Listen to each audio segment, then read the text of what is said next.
All right, everybody, we are live. Thank you for dealing with us.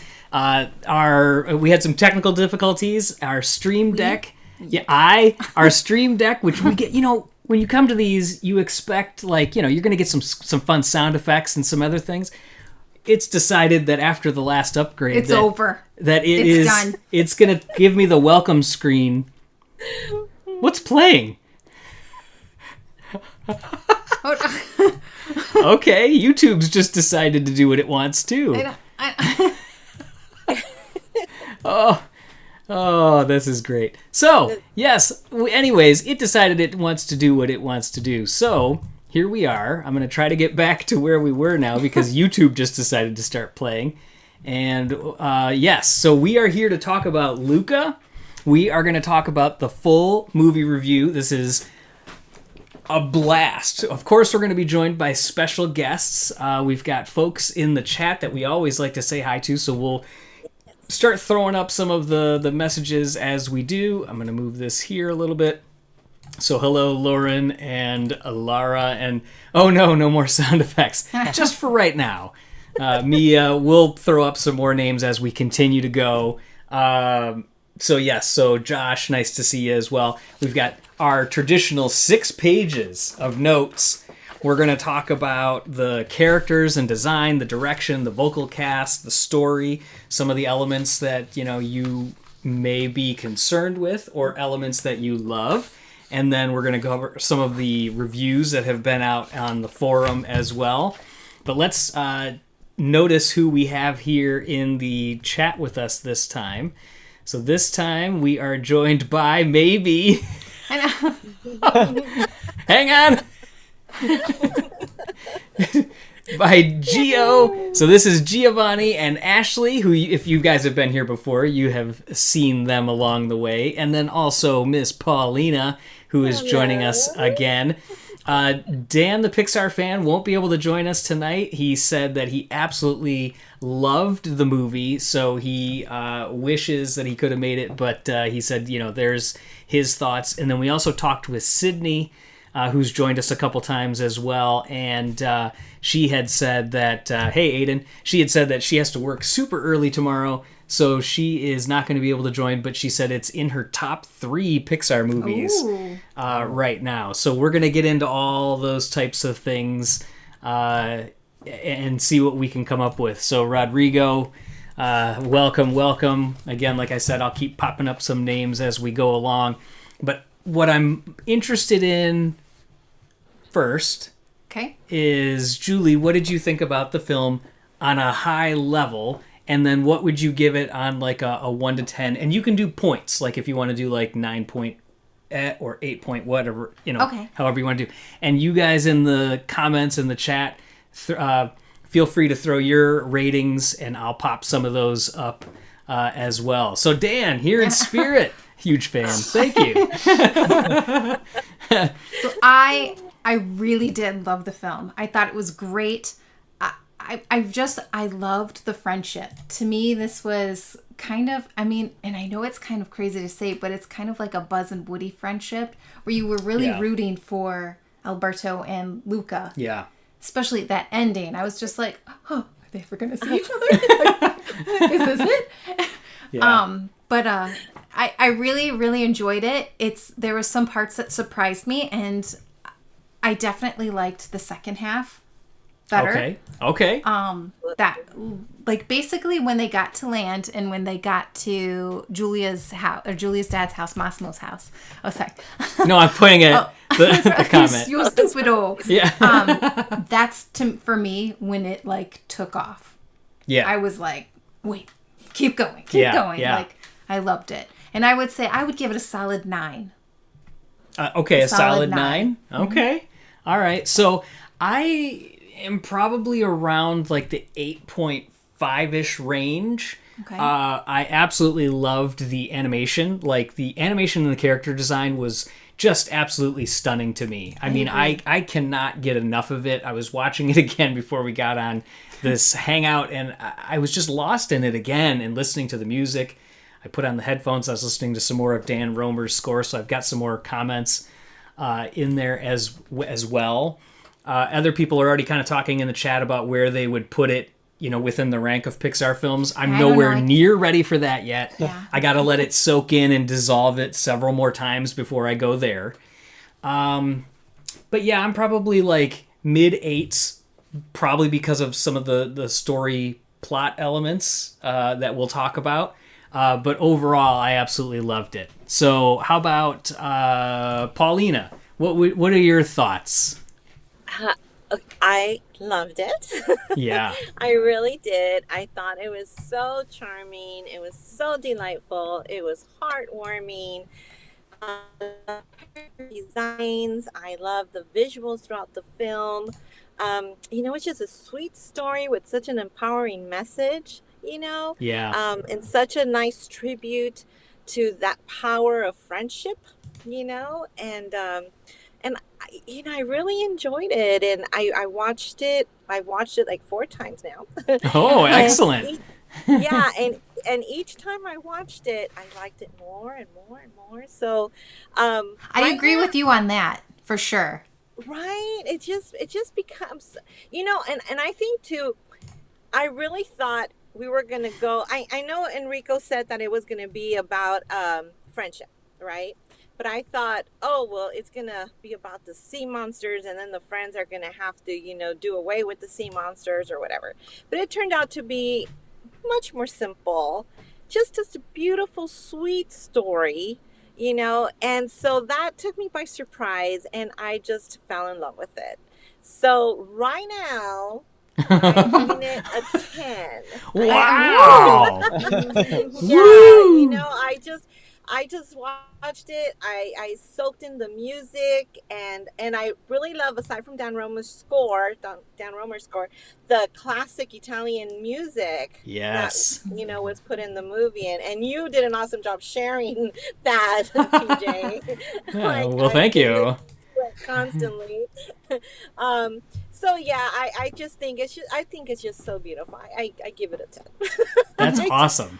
Yeah, and you know what I love that you said? I love that you said like that it was like such a simple story, because like before when we were like breaking down the trailers for our like 3-hour long thing for like a 2-minute trailer, I was like, oh, so and so's a sea monster and they're looking for their mom. And, Yeah.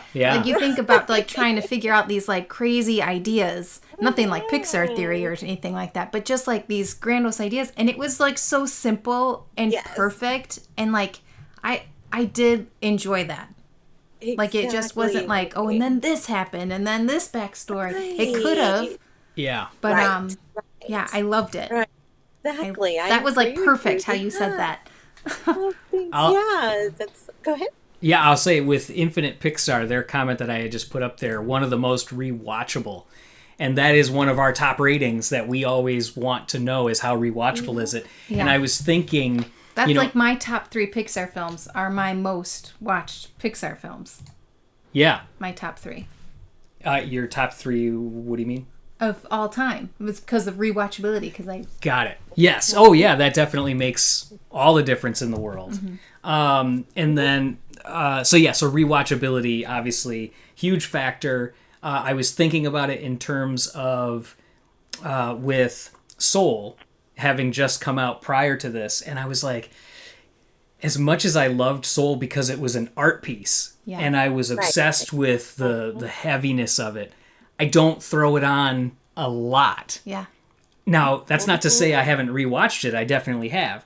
But it's not one of those ones where if it's like I'm cleaning in a room, I don't tend to want to just throw it on. It's not like MU or Onward, which to me MU is my top one. time. For some reason, MU or Monster, any Monsters one is like one of my top ones to just throw on in the background. Yeah. Well, I know you agree, Gio. Okay, so Ashley, what do you think as far as your overall thoughts for Luca? I loved it. 10 out of 10 for me.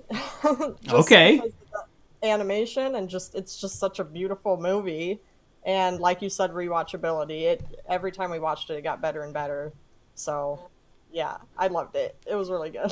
Yeah. We'll get into like the details as far as what stood out and all that, later as we go on. But how's about you, Gio? What were your thoughts in your fantastic mine hat? Oh, thank you. I honestly loved it. Right now, I know we're always like ranking it and where you'd place a movie on a list. I would say of all the original Pixar films in the past decade, I would put this as my favorite one of original films. Because I think, like you said, rewatchability. It's a simple story you can follow along and really enjoy. And a reason I might connect with it a lot too is because they really did just match that feeling of a small Italian town. Like it really just made me feel like the whole movie, visiting my family's hometown in Italy, everything, just little things here and there, the people on the streets, just the atmosphere, everything was absolutely perfect. So that was a big connection point. And character animation, everything. I thought it was just perfect. Yeah. So, yeah. Mm-hmm. I can't recall, did you say a rating? Like a 1 to 10? I guess a 9, 10. I have no fault with it really. You gave it high rankings in terms of like, in the last decade where you'd place it. So that's that's huge. Right, where I watch the newer films and I kind of go, okay, where would I put this on a list? Like, does it even come close, this and that? But this one was like an easy choice for me that I knew would end up high. Yeah. You're right. And I know you had that connection with the town and visiting and everything and how you had said that before. So I love that, you can bring that in as well. So that's awesome. Okay, so I want to kind of change gears a little bit. Not changing gears. I just want to switch directions. Instead of the overall, I want to talk just the characters. And I want to talk about specifically the design and the animation. And I know, Gio, I was just over to you, but I know you and I have already talked about how we fell in love with these. So I'll kind of start with some of my teeing up with some of the thoughts. But seriously, Ercole, I cannot get over. Every day I hear about Ercole. Every day. Yep, he's absolutely, like 100%. Oh my gosh, he's like, I can't get over him. I can't. He's like the best. It's like we're eating dinner and he's like talking about sees a tweet or something like that or something from earlier and he's like, Ercole. I mean that he is like just the best out of nowhere. We'll be talking about something else and he's just like, gosh, he is one of my all-time favorite. Like he is like awesome. Just everything about him and I'm just like, wow, he really. The stuff the over the top, and by the way, tell me in the comments here if in the lower right, is it just blank or does it show the little silhouette of like a fake person? It's okay if it does. No, I just am curious for those in the chat. But Lara says, one of the wittiest Pixar villains. Yeah, I mean, for sure. That is definitely true. And what I love about him specifically is just how over the top he is beyond belief, but in such a good way. Like, when they're like, they're walking through the town, the fisherman comes in and he's like, oh, they spotted another one in the town. And by the way, if we have to say that we're going to be talking about spoilers, I think, that should just be evident at this point. But we're going to talk about some spoilers. But yeah, they're walking through the town and they're like, there's been another sighting. And he hears there's going to be reward money. He's like, me. I love how he hits his chest. Me. I win the prizes. Like, and he's like, Chicho, go get your daddy's harpoon. Just the vocal and the acting. way he jumps into poses too while he's doing it. Just how fast he moves and this and that. That's just transcends it to another level. Yes. So there was a call. I think it was on Monday. There was the View conference did an event and Enrico was at that, and it was a live stream with a whole bunch of the different artists, Deanna, Danielle, and so anyways, he talked about Daniela, and he talked about that as far as how he's animated in a very snappy way. He's like almost on twos and he's doing all these other things, and just we talked about it in the trailer breakdown when he goes to sit in that chair and he's like, I love everything about him. Yep. Everything. Mm-hmm. But that does not mean that I don't love the other characters too, because I will tell you, besides Cat Visit, yes. Yeah. Now we just need Luxo to come in. Yes. So okay. Somebody else is saying his facial expressions were hilarious, but Julia is the other one you talk about Yeah. all the time. my God, I love Julia. Like, I legitimately want her to be our kid. Oh, jeez. I'm like, please come to life, Julia, and come visit me. She was like, you were just rooting for her, and you're just like, Yeah. oh. And Yeah, just the way she looked. We talked about it before too. The nose being different, the fact that like just how she talked, she was just the like a different okay, so kid. yeah, Emma Berman. We interviewed her and were able to chat with her, and just talking to her was really weird because I'm like, I'm seeing her face, but I'm hearing Julia, and I don't get like starstruck often when I talk to some of these folks, but like Julia's vocal actor, like it's her first like major movie, and I'm like, oh, it's Julia, like. She was amazing. Yeah, I loved her. So, okay, so sorry. I ended up like saying Geo. I want to know your thoughts on the characters. But yes, let me know on the characters what your thoughts were from an animation perspective, being in that industry yourself.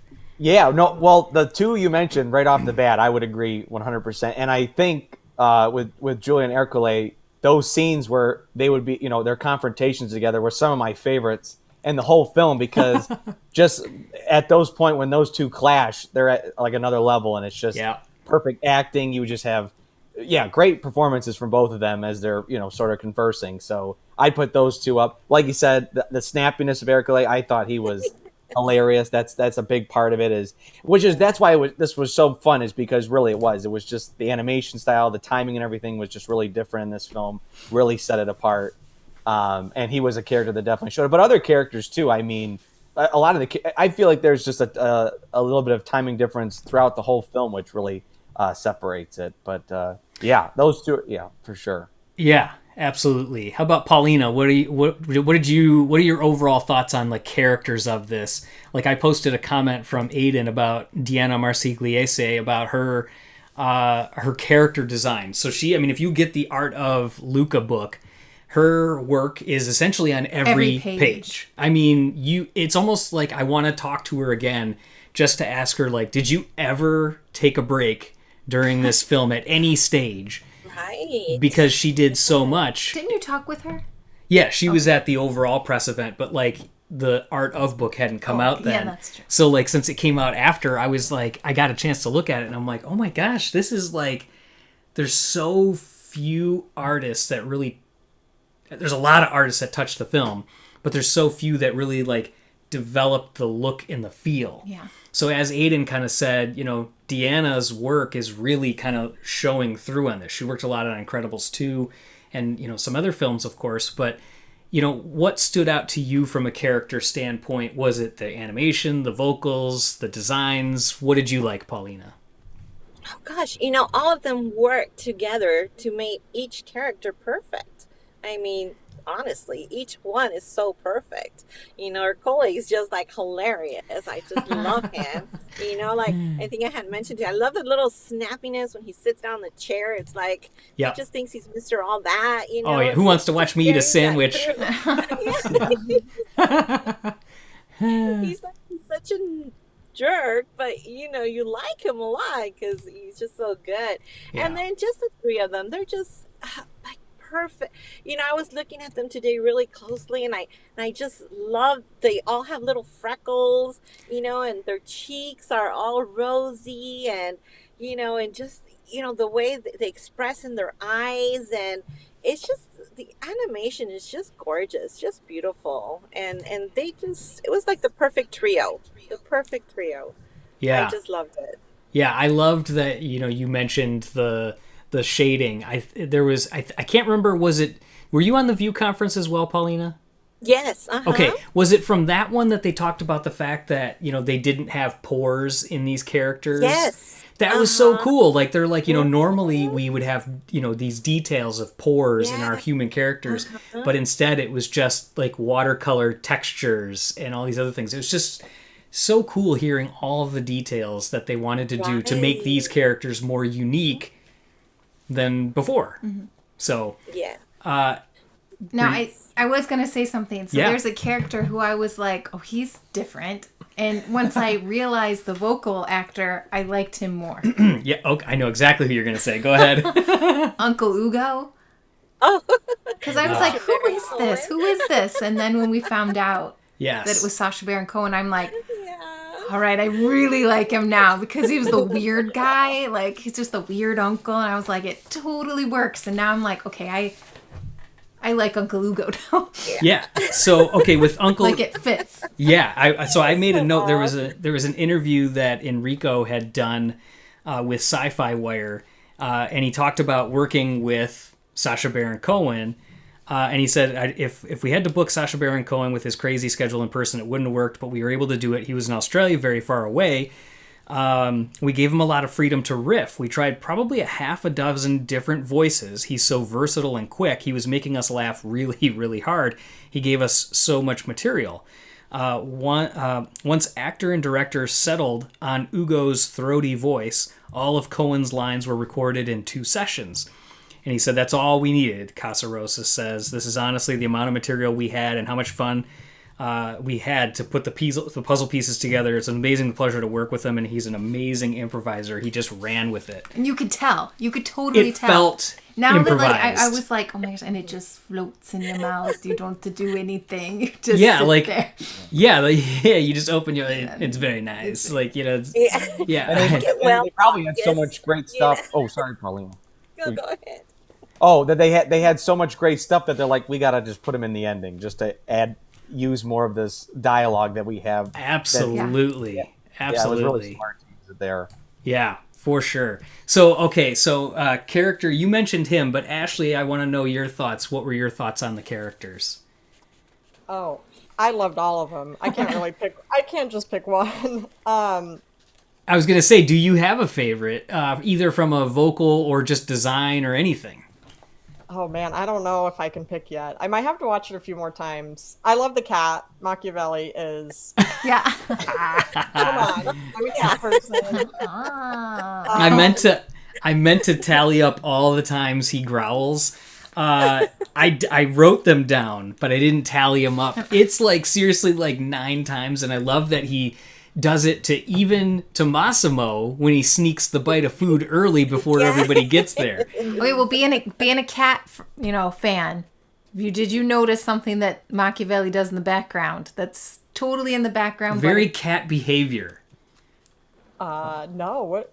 So it's during. Oh, you want to say? No, it? you can say Okay, so it's during the scene like where they're like, I think they're laying out the different kind of pastas. It's like during one of like the training sessions. So Machiavelli has kind of come around to them a little bit more now. He's still judging them like a cat does, but he's not like attacking them. He's on like the back counter. And there's cups, and he just goes like he does this perfect like knock knock knock and pushes a cup off just in the total background. He just pushes it off, and It's like a freaking cat does. total cat move. Yeah. Absolutely. Yeah, so I absolutely loved He that. saw it. Oh, I rewound it. I'm like, look at this. Did you see Rewound it? it. Yeah, Oh, we're old. Hey, Giovanni, we back. were just talking about rewinding VHS tapes. Yeah. Yeah, he accurately portrayed how cats act when they hate you. Yeah, such a great character. Oh, and did you notice this? Did you notice something on his character design? We talked about before that he had the chest hair curl. And we talked about the fact that he has like a mustache in the same way that Massimo does, but he has one other character trait that matches Massimo. Is it the coloring on his? Yeah. Did you guys notice that? That his arm, only the one arm is a dark color to mimic that he's missing one arm like Massimo. Just super cool. Okay. Yeah, I see him in Yeah. Yeah. I So see that now. so that's supposed to be like he's missing an arm as well. Oh, that's so cute. Okay. Hey, Oh. maybe we should have him come on the fourth on the other camera here and just put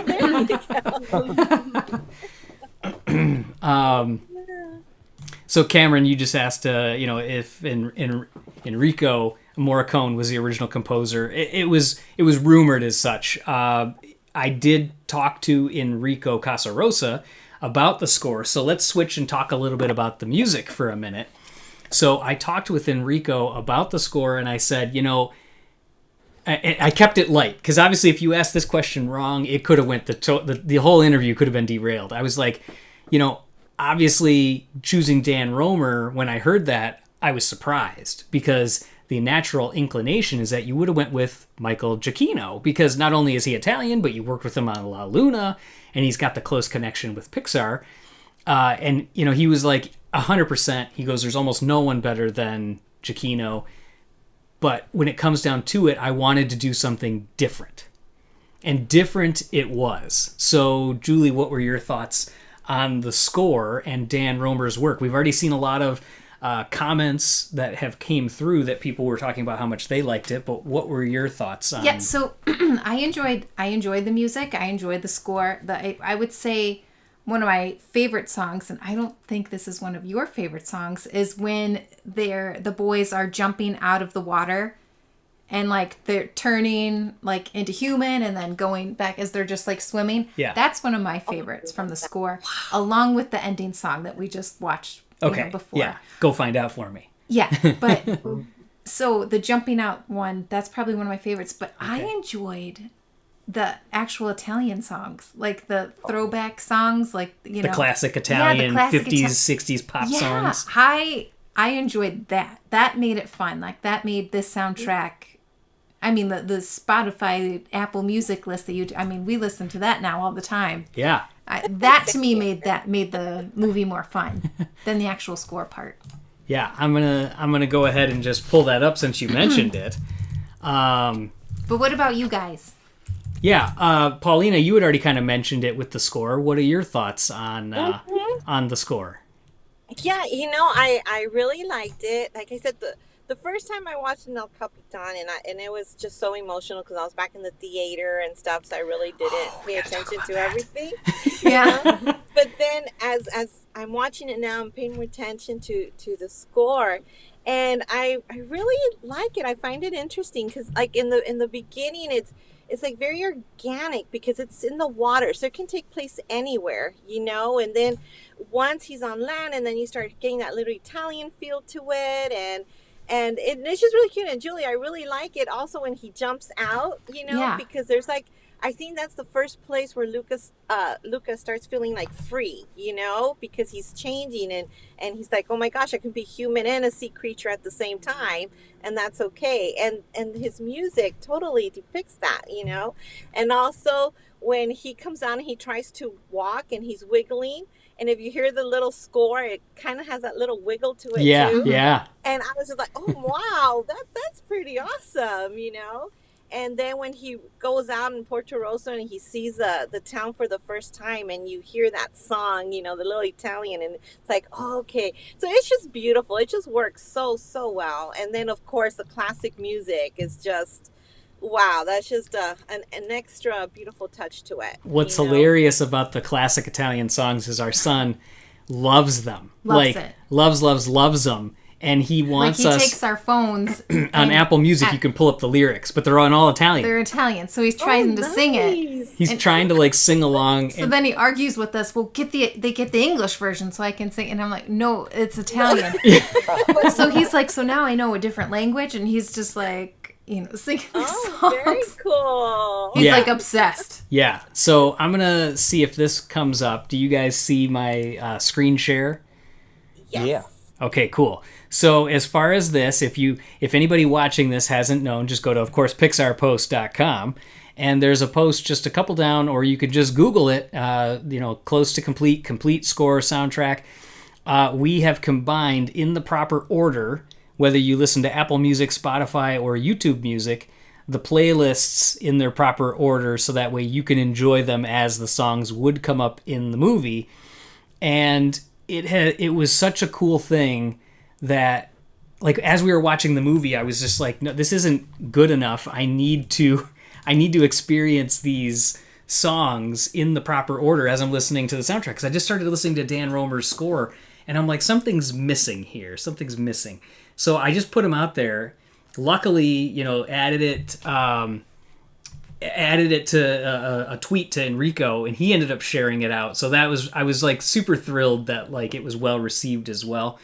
But it makes it so complete to me. But those Italian songs, at first, I did not know if I was going to find them distracting when we were watching the trailers and they were kind of popping up. But no, I absolutely loved it. I thought they were essential to the film. And to me, you could not get better than when the Disney castle's there, the Pixar's going, and you've got the classic Italian song at the very beginning. And then it transitions, to the different, that same song, which is loud, is now like small on the record player on the boat. And then they switch it to that wonderful aria, the orchestra song. And that's where the movie then kicks on with Dan Romer's score after that. I know we had talked about it. That particular song where they're jumping and dancing, Gio, that's the one that you and I talked about, that like I hear Scottish vibes at times. And then I also hear like there's like times where at the very beginning it sounds almost exactly like the Good Dinosaur like theme that Luca has. It almost sounds like the Good Dinosaur theme. Just like how it's like the up and down of it. Like if you listen to Good Dinosaur, the intro songs, then you listen to Luca, they're very close. And to me, one of the comments that you said about the movie was that it just kept getting better. And like, you said that once they get to land is when you really love it. To me, the score follows that. And from track 26 on Dan Romer's score, that's not to say I don't like stuff above it, but 26 on is legitimately crazy, like crazy good. And the last track, I have 5-starred it, I have hearted it, I have listened to it again and again. Dan Romer did something super special with that track, the Go Find Out For Me. And it blew my mind. I mean, there's like, it's symphonic. Sorry, I'm zoning for a minute here. Yeah, you are. He gets like this. When it comes to music, it's like, okay, so yeah, so it's like, it's symphonic, but there's like the timpani drums, when he hits them, the timing is like a rock song timing. And he drops off the drum hits and the strings are still swelling. Seriously, put on headphones, listen to the last song. It's only 1 minute and 39 seconds, and I so badly want an extended version of it. It is so good. I mean, it's like one of Pixar soundtrack's best to me. And that same element, there's elements of it where Luca comes out and rescues Alberto during the final Porto Rosso race when they're in the rain. Yes. So that same kind of like, oh, it's so good. Oh god, the timpani drums when the strings fall off. Okay, I'll keep going on about that, but Gio or Ashley, did you guys have any thoughts on the score or soundtrack? Go ahead. Yeah, the music was wonderful. The one track that always stuck out to me was during the fantasy sequence when they're flying through the Coliseum. I don't know why that music right there. I really love it. Yes. Yeah, you like that? Yeah, that's one of my favorite tracks of the movie. I think there's something really powerful about that music. And, absolutely. And what you said, Julie, I totally agree about the songs. And my favorite one is when it kicks into that sort of little montage where they start training a little more for the race and whatnot. Yes. That song I thought was perfectly placed. I think, I feel like these little montages and these Italian songs, especially the one that plays when Alberto and Luca are sort of building the bike and gathering things together. That's another perfect moment where I think these songs just perfectly placed in the film. So, absolutely. Yeah. Absolutely. Yeah. I mean, I was more than pleasantly surprised because, like we said, I thought Giacchino was a natural choice, but I mean, Dan Romer, he did do something different. They wanted the visuals to look different. They wanted the sound to be different. Well, and I like that there was a lot of those classic songs in there too. Oh, for sure. So that worked and it rounded out and made the whole thing just feel so different. Yeah. And I think there was like one of the reviews in the forum was like, Andrew in the forum, he said, I loved it. I didn't think that I would like it as much as I did. I think that what really elevated it for me is how un-Pixar it was. Because it just surprised you. It was just different. It was cool.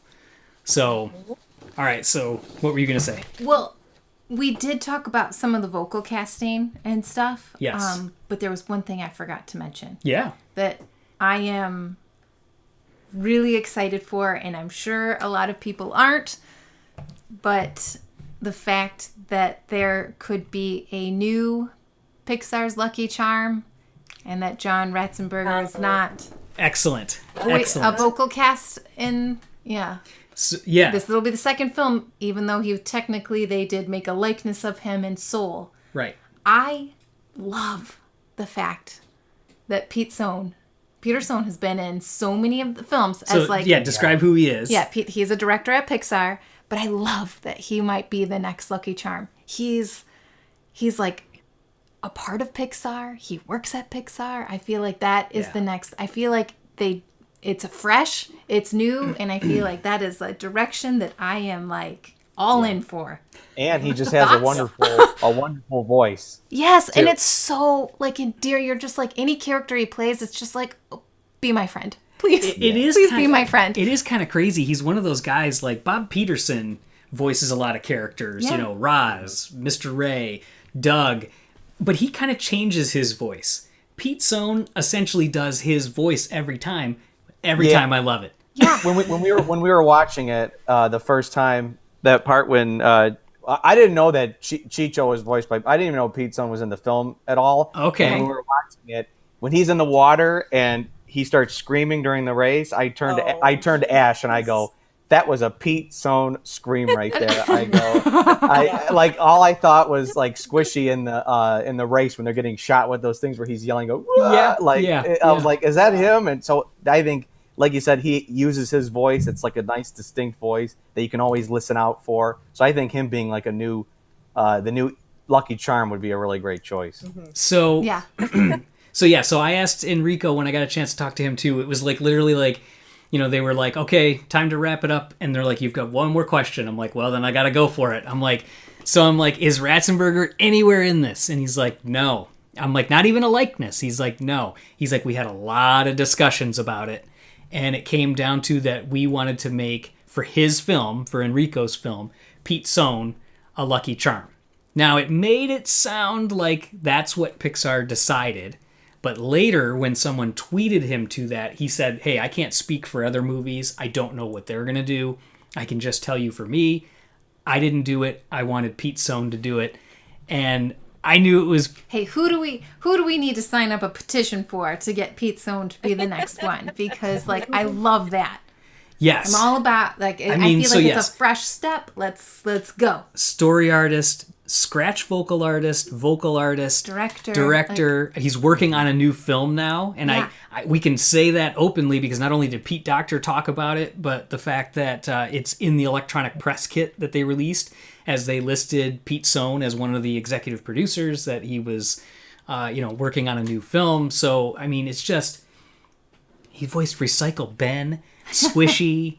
I mean, he's just done so... Emil. Yeah, Emil. And he's such a cool person, too, because you got to talk to him for The Good Dinosaur. Mm-hmm. And he's just so passionate and kind. Yes, kind. So that's my thoughts. We on hope that. Your good call. We hope it sticks with that. I really hope it sticks. As much as, the Ratzenberger thing is out there, this is the new Pixar. Pixar is showing that in their design, in their stories, in the directors they're choosing, the shorts. I think it's all part of the new Pixar. New era. Mm-hmm. Yeah, it's definitely it's just a new era. Yeah. So Lara. So Pete Sohn scream. I loved it too. He's got the best subtleties. Like when Ercole hands him his sweater, and he's like, Ercole, and he just like drops it. Chicho runs up and he's like, oh. He just, oh yes. He's like, he's chosen me. So good. Oh, can we talk about Ercole for one more second? Chicho, slap Guido. He's like, he tells him to slap the other guy, and then he goes, Chicho, slap Guido again, but this time do it like you mean it. It's like, you need like an Ercole so funny. commissioned piece for your office. Let's get Ercole tattooed on my back. Like the Steve-O. Yeah. So, okay. What's that? No, I just said that's just too funny. Oh. Each time. Okay, so one of the biggest criticisms that came up about the movie, because obviously we're talking about so many wonderful things, and somebody asked, did anyone spot the Pizza Planet truck? Yes, others can either chat about it in the comments. I see some other folks are doing that, or if you want to share a link to where it is, you can find that, and we'll talk more about the Easter eggs coming up. But so one of the criticisms was in regards to the story. So I brought it up to a few different folks right after the first viewing, just texting, writing, and I was like, what did you think? Some other like media sites and things like that. And this is not my phrase, but I've heard it used twice now. So my concern was, did the movie, did it cut too many corners? As far as, was it too convenient? So my thing was that I asked is, were the stakes high enough?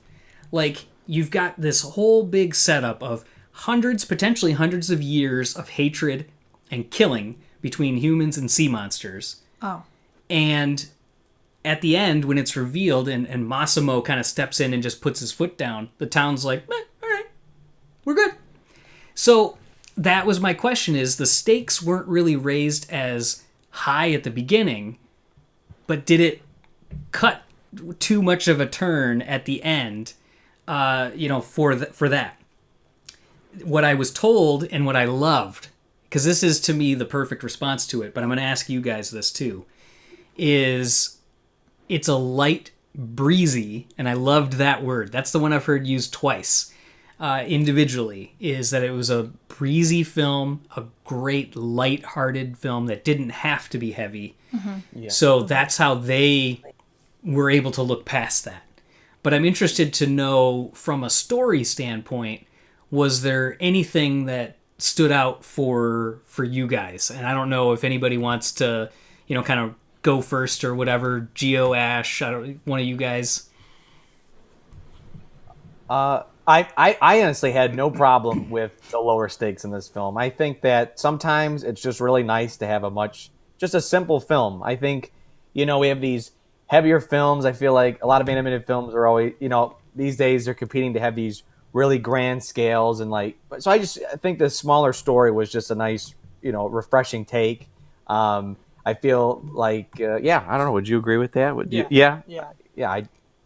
I was happy with it. I never thought like, I feel like it was too convenient, or there should have been a much more bigger climax for this payoff of the town getting over the hatred of. I thought that it's a small town. It's a small story. It all kind of just fit well together. Mm-hmm. So the other part that on the second watch, I was able to put that in the back of my head and move on fully, was they added that line from the grandma that, she says, not everybody's going to accept him. We can't let him stay here. Mm-hmm. And she's like, but not everybody's going to accept him. But he seems to be able to find the good ones. So, I feel like that was kind of like something nice for in life. Not everyone's going to accept you in life. You're not going to be friends with everybody. But you'll find the people you do. Like, we found you guys. That's true. Our Pixar crew. You find people you like and who get you. That's kind of how I took that. It's just an acceptance. You find your people. Things might suck at times, but you're going to find your people. It always gets better. Yeah. Yeah, I liked it. And the other thing is as they got to that climax, I was glad that it wasn't as much about them being sea monsters, now again rewatching it, because I wanted it to be them rushing over to Julia to them helping her, and then the dad realizing oh my gosh, but the one thing I want more of, though, and then Paulina, I'll throw it over to you, is I want to know the change side of it. At the beginning, Luca's like, you've done the change, to his grandma when she talks about going to the surface. And then Julia throws water at Luca. It hits his hands. And, obviously she had just seen Alberto as well. She doesn't have any questions that why can humans turn to sea monsters? Like it's just like, oh, okay. For my own curiosity, I just wanted to know more about the change. So it's obviously already been talked to Luca. Like he's already learned about it. He didn't have schools down there or anything.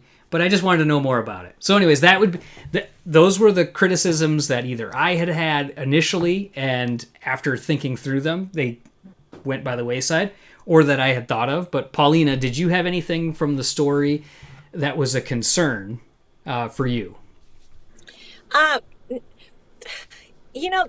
Okay, on my first viewing, yes, I did.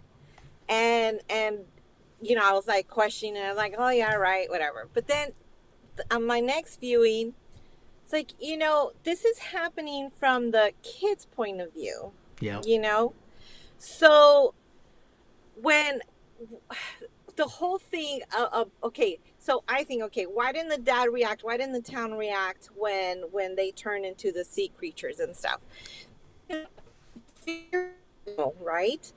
And here dad had time to get to know Alberto and Luca, and he saw how they all got along and how they, they helped them fish and get all this fish. Yep. And, and they saw how they helped Julia fit in, because she wasn't fitting in because she only came for every summer. So she didn't ever felt like part of the community.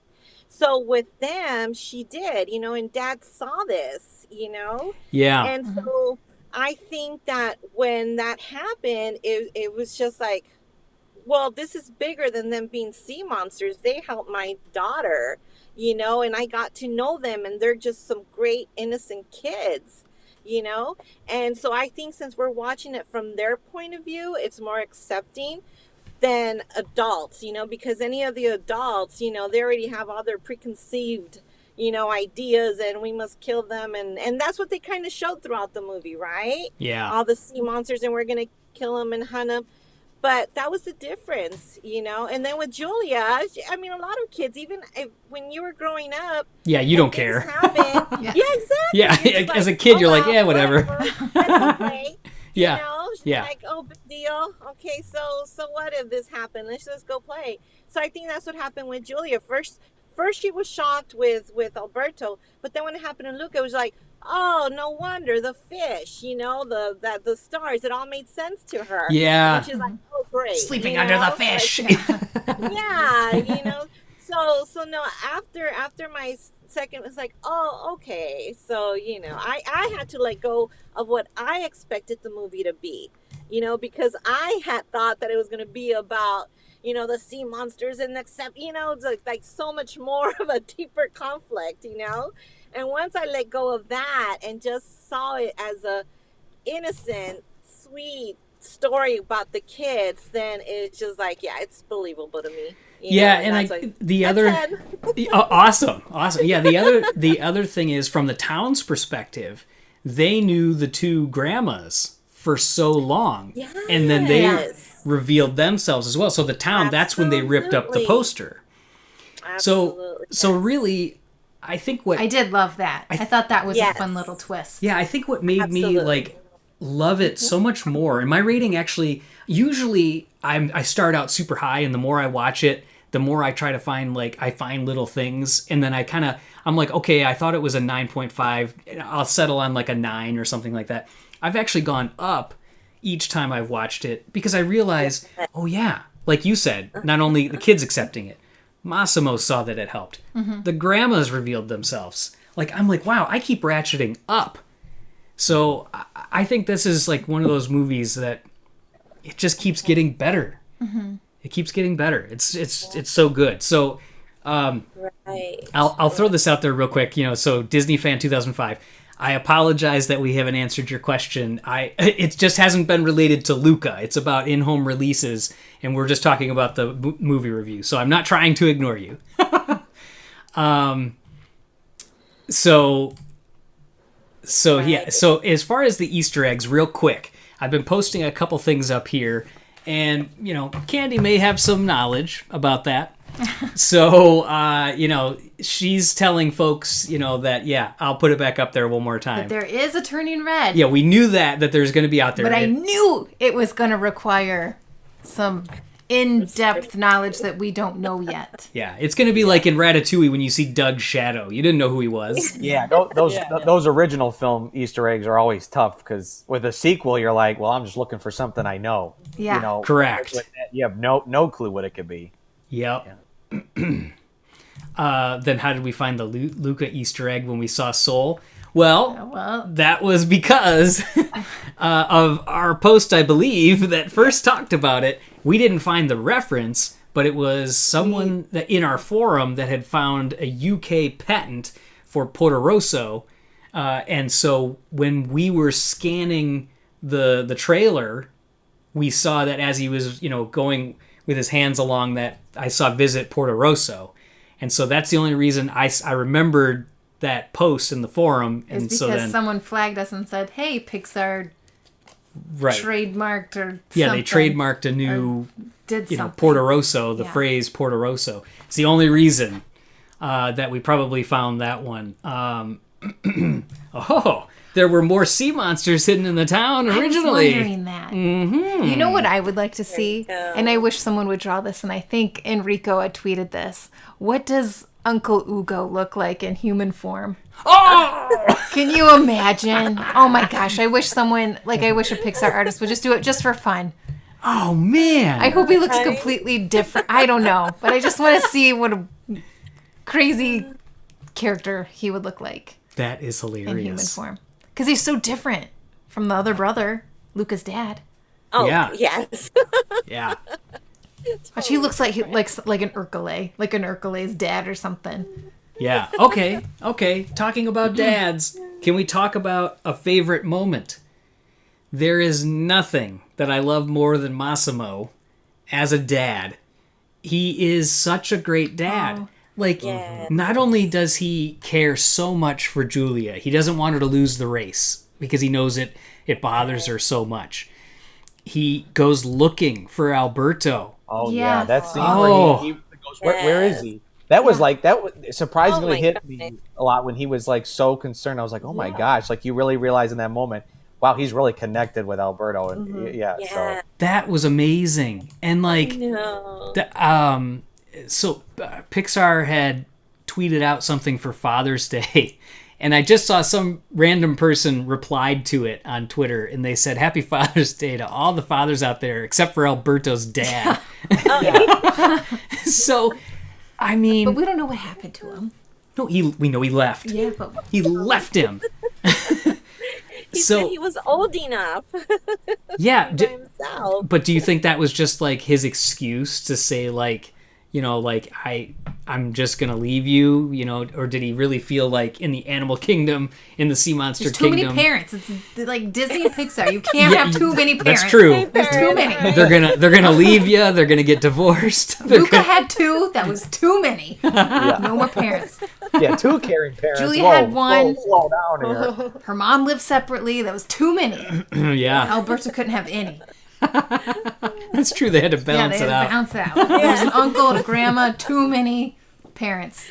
Oh, but yeah, I mean, honestly, like then seeing Massimo at the race with the Julia sign with Machiavelli.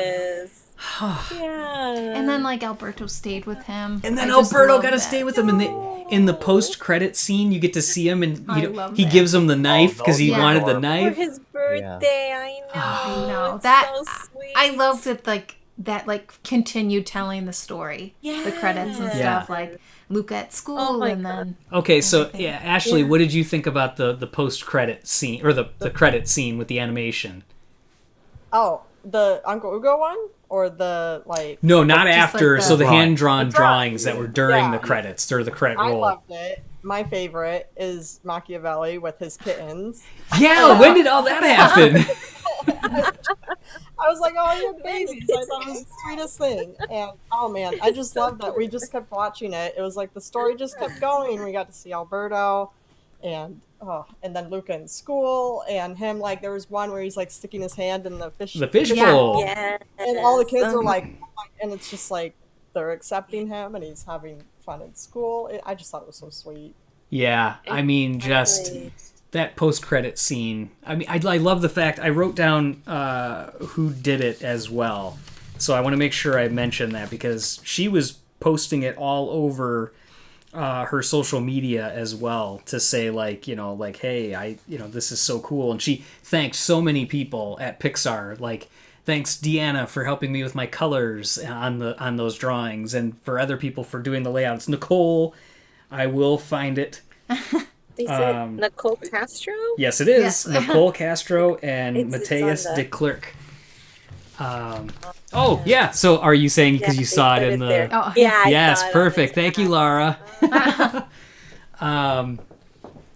So yeah, so credit scene with the animations. Yeah, what a great way to do the epilogue, just to wrap everything Oh, up. beautiful. And it literally gave you like, it was so perfect for that separation because you see him go off with the train, Yeah. the romance of the train separation, and I don't mean romance between them. I just mean the Just romance of a train Yeah. station with the rain and like And then he like slowly Beautiful ending. change it, like Yeah. transforms. yes, Like yes. Alberto, and he's like, woohoo, go! And then like Luca looks out to like the island where Alberto, and then it's like shining a light, like he's gonna be okay. And it's just Yeah. like, oh. And like Oh, that's where you were. beautiful. That's where you were like, oh, are they going to see each other again? But Yeah. then in the post-credit drawings, from Nicole, we get to see Yeah. that they did get Well, to you know like. they get to see each other, but I at know, first but- it like tugged me like, what? Yeah, I wanted to see more, and I was Yeah. so glad, even through those drawings, that I got to see Yes. more Yeah. to experience that. Right.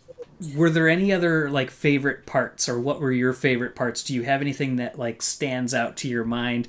And I'll kind of throw it to you guys, or Not that I haven't mentioned, but I mean, I'll keep, thinking. yeah. Yeah, Luca's one of the few Pixar films that is mandatory to watch the end credit scenes, much like the credit server for Wall-E and Up. So Yeah. actually, I do have one scene, and it's not like a story. I mean, I guess it kind of is. It's kind of in the beginning when Luca is by himself, and he's already been up to the surface, and he's kind of like looking, and you see like the rock, like he's underwater, and it's like going up to the surface. It's like all rocks, and he's just really like struggling. Like it's just really pretty. I like that. I like that Yeah. that he was like struggling, like an inner struggle Yeah, with himself. that was in the trailer too, Yeah. right? Like that scene. Yeah, we talked a little bit about that before, but you're I right. like It's right before Alberto shows up behind him, right? No, this was after. This is when he goes back. Oh, okay, sorry. Yeah. Too much reading at the same time. But then I also we didn't talk about these characters, the goatfish. Yes. Just like the silly, like the seagulls and Nemo. Yeah. And, Oh, Giuseppe. I saw people commenting about that. yeah. At Mona the- Lisa. Mona Lisa, Giuseppe. Yeah, you've got yours. My McDonald's toy, my little Mona Lisa. Yeah. They're so cute, aren't they? Yes, and that's the best one. In terms of the McDonald's toys, that one as a bath toy works the best because that Yeah. squirt that comes out of that thing is pretty intense. Our son Leo's been using them. try Yeah. He's been using them. I'll be like Lucas's parents, and I'll go splashing kids around. Yeah. Just I did like that. them all up. Yeah. Mona Lisa, why are you smiling? And then Giuseppe, what did we just talk about? I like that he's the troublemaker. So cute. And he's like, what, do you want to get lost like your cousin Enrico? Yeah. And I think you said it. That scene with Uncle Ugo, At the that's very got to be end. Enrico, I'm like, that's the Enrico, lost right? fish, right? Like Yeah. when he's like, you're very lucky I can talk for sometimes 12 hours at a time. Yeah. Oh. So yeah, you guys. So was there a particular scene or moment or element that like you just absolutely loved? I know we talked about it a lot when the trailers came out because we were seeing the transformation, but I think now once we saw the film and every sort of transformation, I think the team behind that, the rigging team and the character team, whoever came up with that, just the controls to be able to control the speed. I really love the shot of Luca. It's a close up on him where he's where it's like slowly going up him and you really get to see Like he that looks gradual back? change. That is a beautiful And then shot. his Yes, little where it's, curl, like, yes. pops out. Oh my Yeah. gosh, I think that is just an amazing effect that they really should be proud of. Yeah. You're absolutely right. It's just that transformation is a technical marvel for a lot of reasons, but it also visually, like sometimes I know like the technical can get away in the way of how it looks, but that is a home run in every direction. Yeah. Just so cool. So Ashley, anything that stood out, like favorite scene or moment or anything? This isn't a favorite scene or moment, but talking about like the rigs and the animation, the bean mouths, I loved them. Yeah. Like, and how like when they went to either yell or like the dolphin impression, or like when Alberto goes to eat the pasta and they sideways. turn to the side. I loved it. I was like, I would never think that Pixar would do something Definitely. like that, and they did, and it looked amazing. So yeah. cool. Yeah, that Aardman touch. You know, having that Aardman feel. And Enrico was on a Clubhouse today, the Clubhouse app. He was on a meeting in there, and he was talking about just how it had like such an Aardman sensibility, and he really loved it. You know, that it was able to do there. So, oh, so here we go. Some more there. So the change scene is one of my favorites too. Originally slightly longer, so you got to an even better look.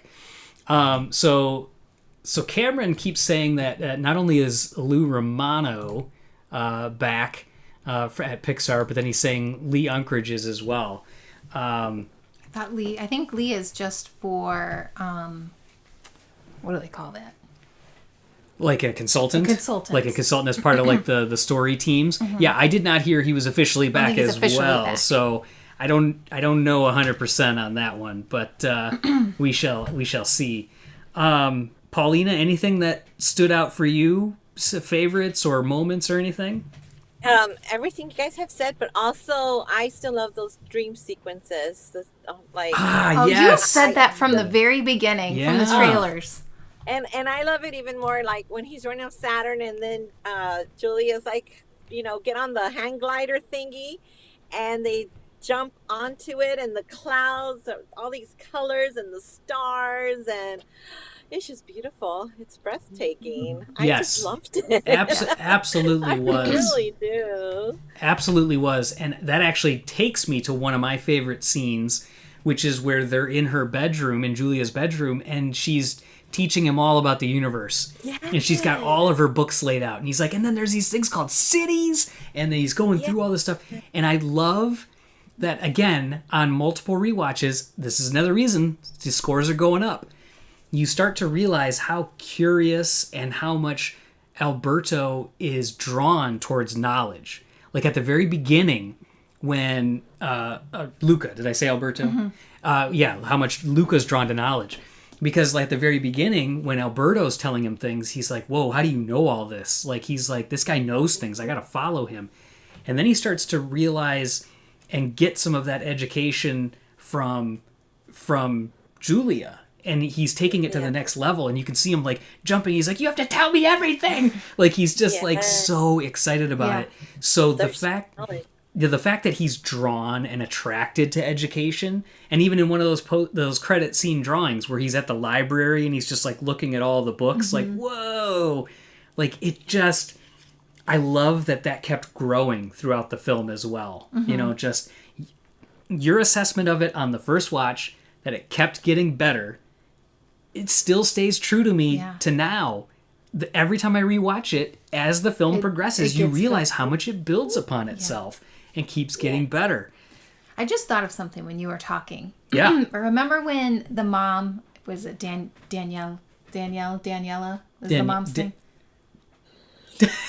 Danielle? Okay. Danielle. Yeah, okay. Is it Danielle or Daniela for the mom? I can't remember now. Can't remember. But I think it's Daniela. I think so too.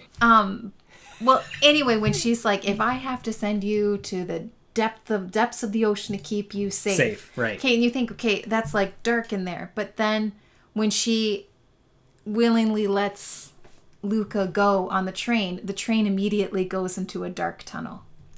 Oh. Kind of like, you're going and I'm okay with you, but like and then he comes out and it's like he sees the sunshine. It's raining a little bit, but he looks up at the sunshine. Yeah. Like it's okay. I just thought of that. I don't know what. It probably means nothing. It's just like because No, but that's cool. But I just thought of that. I was like, It works. yeah, it's me overthinking. So yes, thank you again to Lara, Daniela. So I want to talk about something that Josh said. So the betrayal scene. Oh, Okay. man. So when Luca betrays Alberto and he says, "Sea monster!" Yeah.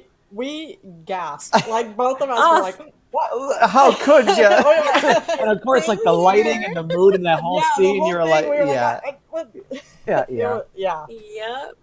So- Really funny story. I let my mom watch it in Spanish, so I watched it in Spanish with her. And when that scene played, my mom, was like, "Ay, Dios mío, qué bárbaro!" So funny. So yes, in any language, it's the same song. Yeah. Yeah, it just that was shocking. I mean, I love that after he does it, he already regrets it because Luca's character, Yeah. is all he just can't believe he did it. And Yes.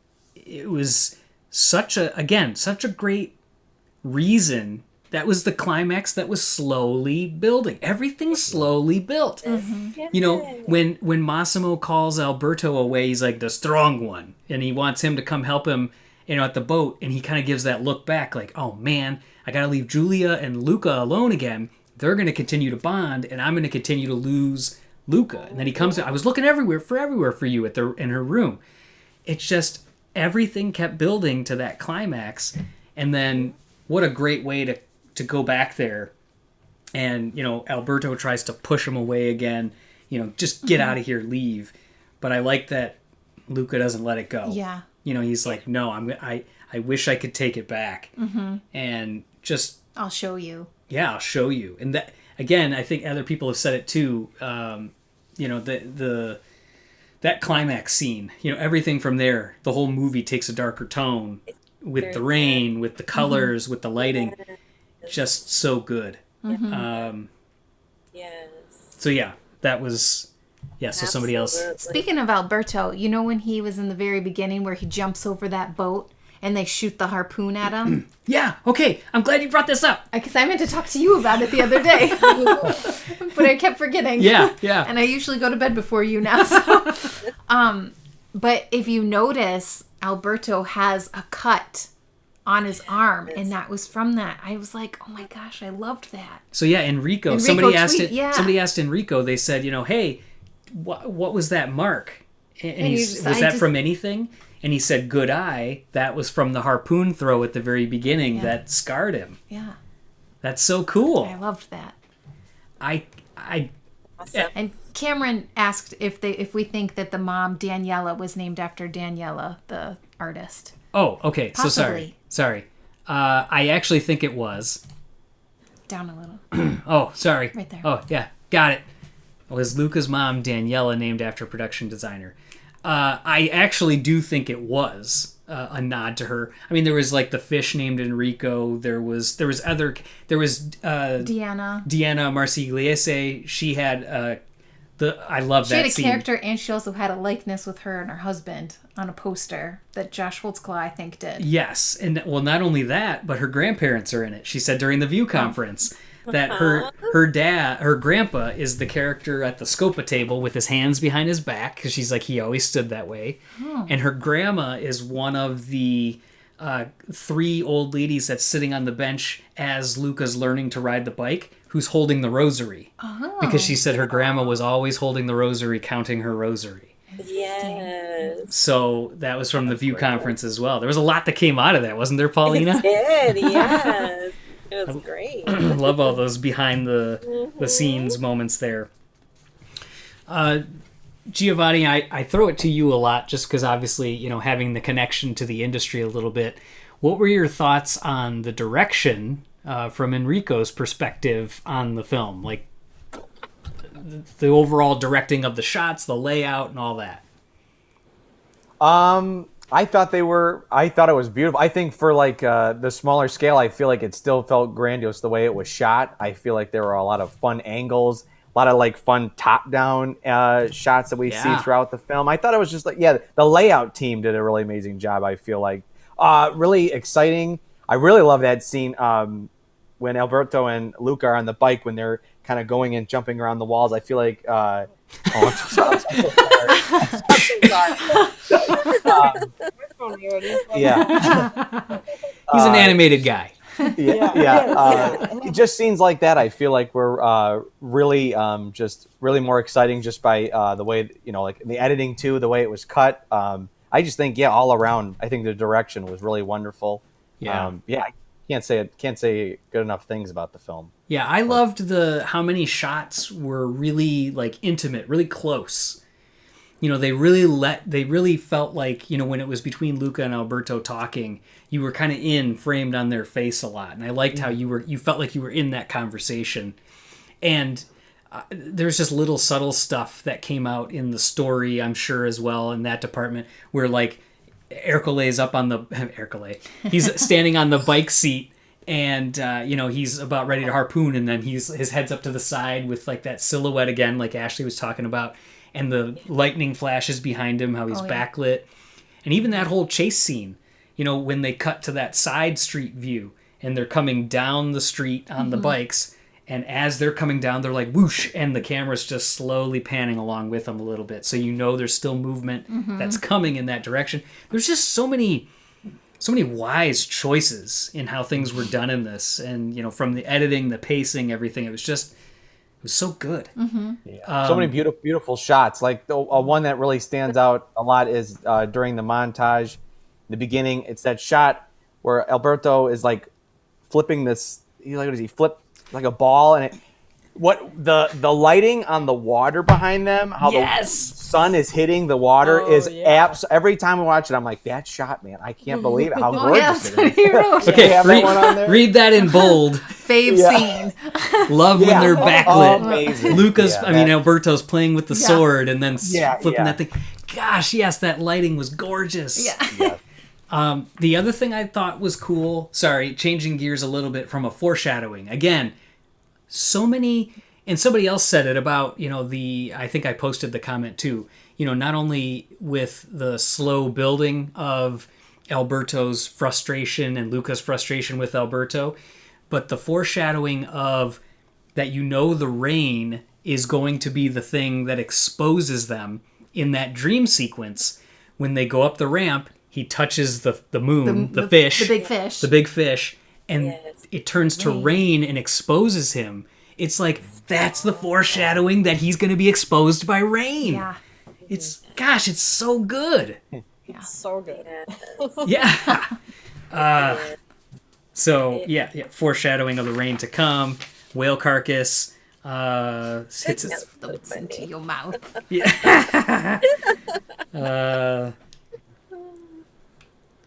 Me, I win the prizes. Fast vocals. The traditional Italian triathlon: swimming, biking, eating pasta. Oh my gosh, yeah. But that really hit home too, because in my town in Italy, every year there's a race where kids will run down a mountain barefoot down a mountain, and then they have to run up the mountain that our town is on and run through the street. So when they said there's a race, I was like, oh my gosh, this is just perfect. It's really happening. What was the? Let's talk Easter eggs for a second. Okay. So I think we're gonna talk about them. If anybody doesn't want to know, mute us for like 2 minutes. So A113, I think that was a pretty easy one. That was probably the easiest one in this film, would we say? Yeah. Yes. And so where was that one? That was on the ticket for the train, the very end. Yep. Sorry. Cough. It's like a cough burp. Yeah. Like a verb. I almost tasted. So, okay. So did you guys spot the Pixar ball? Yes. I did not on my first viewing. On the roof, right? Right, it's on a top-down shot, right? Where we're looking down on a balcony almost, probably. Yeah. Top-down Like a flat shot. roof. So here, I'll pull it up as you guys are talking. And then I did not catch the Pizza Planet Ape or Pizza Planet truck.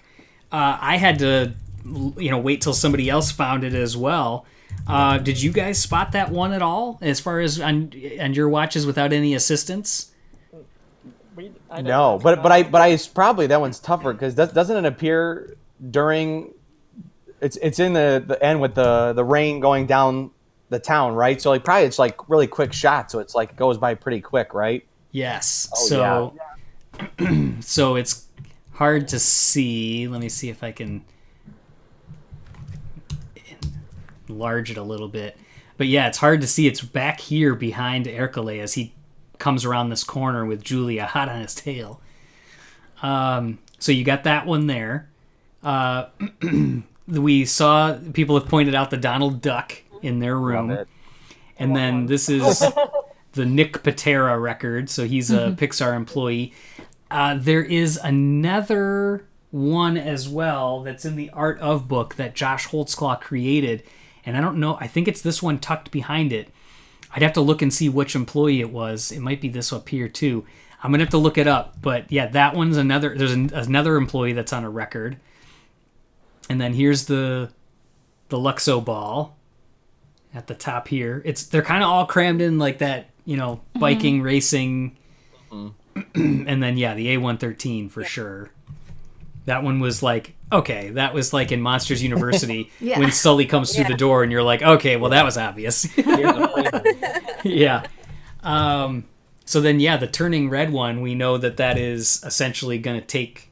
We're going to have to see the movie. Yeah. To know. Or maybe a trailer or something to kind of... Yeah, something to get us. Totally to get that. Yeah, Donald Duck plush. That was so cool. I love that one. There's the Pinocchio, obviously, drawings that are in there, but that figure is on her bookshelf as well, Julia's bookshelf in her room. Is there anything else? Oh, yeah, exactly. Thank you, Candy. Oh, yes, the zip code. I forgot that one. 94608, cool. Pixar's zip code. Yes, and you're right. Thank you, Cameron. 1200. It says 1200 PA on the side of the train. So, like, this one's not the zip code on the front. It's as Julia is walking into the train, lower right by the door, it says 1200 PA. So, that's the street address. Yeah, that's Pixar's street address. So that's also a really cool one. Oh, okay, so this just reminded me of another hilarious scene that we did not talk about. The kid that was always eating the gelato. How hilarious was it when the mom, Daniela, figures out that she can find out if any of those kids are hers by knocking them into the fountain? Yeah. Oh, that's hilarious. With the soccer ball? Holy cow. I love how she turns into like a straight up pro as well. Like she jumps up and like puts the whole body into it, I like how headbutts it. cartoony that was. Yes. Like that was really like fun and playful. Yes. Yeah, and then you got Dad going behind, going, "Not our kid, not our kid." Like, he's just kind of like doing like the checkup work just to make sure that. Yeah. Oh, that was, and I like, you think the one kid's gonna get away with it? He's like, yes, and then like it falls from above, and then they drop the balloons. I love the water balloons being in Italian colors as well, the flag colors. Drops them on them. I love the part when they're sitting. The mom and dad are sitting, I think, on the fountain, and then the kid who was eating the ice cream that they pushed into the ocean, he walks in and he sees them and just like books it. He runs out. He's like, that's totally one of the things I love about, and I think that's what your Pixar pals, I think that's what they were talking about, is that kid that kind of walks in the scene because he got already shoved it. Like the dad's like, I want to be part of this. I got this. That's one of the other things I loved about this movie too. The writing was so... I love the fast-paced vocals. You guys know I love a good fast-paced vocal. It didn't have to be a huge vocal cast if it's going to be fast.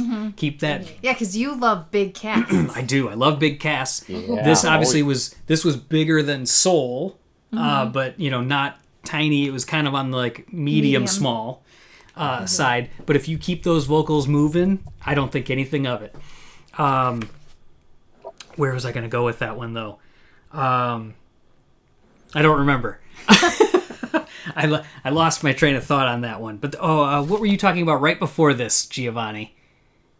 What's that? Right before we were talking on this, that's what I was gonna go into, is what we were talking about. Funny scenes. I don't know. I'll go to another funny scene. One of my other favorites was Julia with "Can you withstand passive-aggressive verbal assaults? Oh, yeah. What if an old lady crosses your path?" Oh, that was Yeah, great. yeah. Oh my gosh. You know what I love about her vocal acting, all of them really, is how they would go, they're speaking English, but they would like play up the Italian on certain Yeah. things. Yeah, especially Julia. That was Yeah. really cute. I Yeah. really liked that because it's like, oh, okay, they're speaking, I just, What's funny is it was so like effortless. yeah. And I really liked it because if I did it, it would sound like a hot mess. But you know what I mean? Well, she Like, had to work on her. I She know, worked but with a it's- dialect coach. I know, but it's just it just seems so natural. Yeah, it was for her. It did roll, Yeah, but off all her of tongue. them, even Alberto, who That's you true. didn't think, but like when he said like Especially his name. when they would say his Alberto name, Scorfano. Scorfano. Yeah. But yeah, the I did it again. It's late. I remembered, as I was thinking about the next thing, I remembered what I was talking about was the writing being so smart and just all the little jokes that they threw in there. And that kind of went to the Julia thing.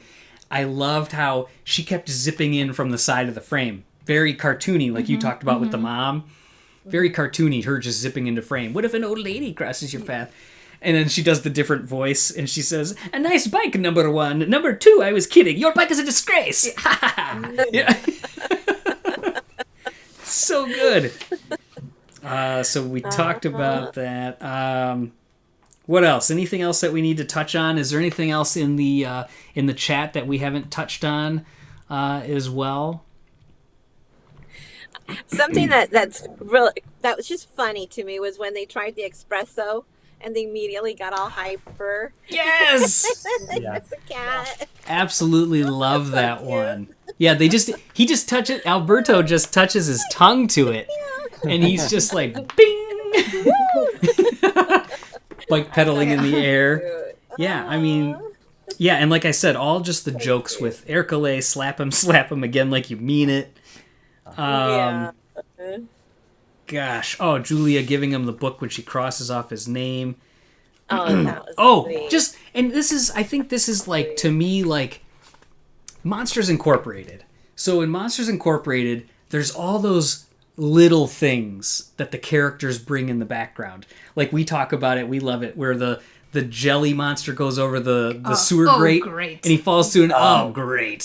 Yeah, like to me, there's like the little stuff in this film that has that levity to it. So like when Alberto and Luca are not in the official race, when he's scared to go down the hill, he's trying it out, and they bump into the two guys playing checkers, and the guy takes the board, spins it around, so that way like the other players are his now. Like to me, like all those little teeny subtle things are in this one, and I love the fact that they're in this one like that. It's just, And I think the crowds team really did an amazing job making the town feel alive too. I feel like Yes. everyone in the background is always doing something interesting. Like you Yes. could get lost in the background characters in this one for sure. yeah, and Absolutely. there was even the guy that he seemed more polished and complete when I can't remember what his phrase is, but it's when the reveal comes of them being sea monsters in the ending, and they zoom in on his face, and he's like essentially like holy moly or something like The priest guy? No, it's a different guy. Just a guy in the town. I'm like, why did they focus in on that guy? And his polish looks a little more finished. So, you start to look for those things. But it wouldn't. He could be like a dad and turning red, but I was like, maybe it's this guy, but that's not a good enough Easter egg.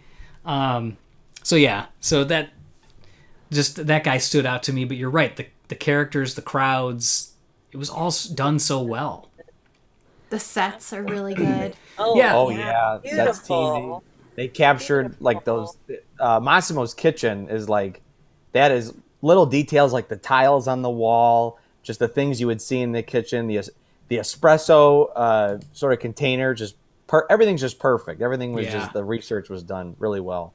Oh, okay, yes. So your Pixar pals, thank you. You're a genius. Okay, so Gio and Ashley, did you guys saw it in theaters too, right? No, we didn't. That's go right. You guys didn't get a way to Yeah. figure to get it worked out. I was thinking of Marco, because did Marco end up going? Yes, Marco went. Yeah, Perfect. his mad dash, he made it. Yeah. in the nick of Yeah, time. that's right. He was lost. He's stuck in traffic. The LA traffic. Yeah. Yes. Okay, so Just happy Paulina, they had yes, some trailers. you're one of the rare few that has seen this in theaters officially. What was it like? It was amazing. It really was. You know, because I wanted to see Soul in the movie theater. The last one we saw was Onward, and then that was it. So when El Capitan said that they were going to show Luca, it's like, oh my gosh. Get the have to do tickets. it. Yeah. I have to do it. So yeah, it was beautiful. And El Capitan, you know, the night before they had the premiere. So they still had a bunch of like the little premiere cardboard thingies out there. Cool. So they had like a little Vespa out there, and so you're able to take some pictures with it. And inside they had big old portraits of cardboard portraits of all the Luca clan, you know. So it was nice. And then you walked into the theater, and it was just all, you know, the stage was with blue lighting. You know, and it just had the big words Luca on it. So it was just like, oh my gosh, you know. And then it started, and it was just beautiful just to see it in the amazing, you know, and it's so sharp. And it just, you really were immersed, you know, more than you can be on a TV. I mean, I love watching it on my TV, right? Yes, But it has its benefits. Yeah. Yeah. But you just get immersed, and then you have people laughing and clapping, and you know, and that's that feeling. You know, they applauded when it started, and there were the gasps. You know, when the poor Luca turned on Alberto. You know, and then in the end, all the applause when it finished, and during the credits, and it was just great. It was wonderful. Yeah. Yeah. Was that your first movie back to the theaters in a long time? Yes, it was. Oh, yes. what a welcome back. Oh, absolutely. and to do it El Capitan, because they're pretty amazing. Because, you know, first they announced, you know, and kind of like with the Italian accent, I think. I don't even remember, because I was like in shock of, you know, happiness, you know? Yeah. And then they do like this whole little curtain show, you know, where like 20 curtains open up, and I kind of lost it a little bit right there. I'm really emotional. Yeah. Because it was like, wow, we're back, you know, I'm back in the movie theater, back with people, you know, feeling that community aspect of it. And it's with Luca. It's with Pixar. Yeah. So it was wonderful. Absolutely. And I heard that El Capitan extended it for another week. Yeah, so so you guys go out there that's and great. watch it. So yeah, Gio, Ashley, get over there. I know, Yeah. seriously.